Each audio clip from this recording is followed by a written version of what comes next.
రాశి ఫలం మాస ఫలితాలు. కర్కాటక రాశి.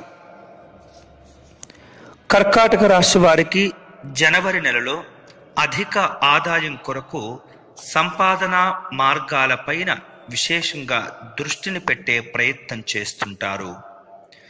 ఆర్థిక స్థితులు గతం కంటే మెరుగవుతాయి. నూతన వస్త్రాలు, వాహనాలు కొనుగోలు చేయగలుగుతారు. బంధువులను, స్నేహితులను కలుసుకుంటారు.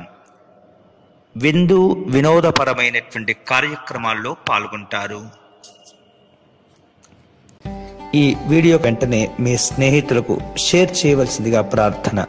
అంతేకాకుండా మా యూట్యూబ్ ఛానల్ దర్శనం టీవీని సబ్స్క్రైబ్ చేసుకోవటం మర్చిపోవద్దు.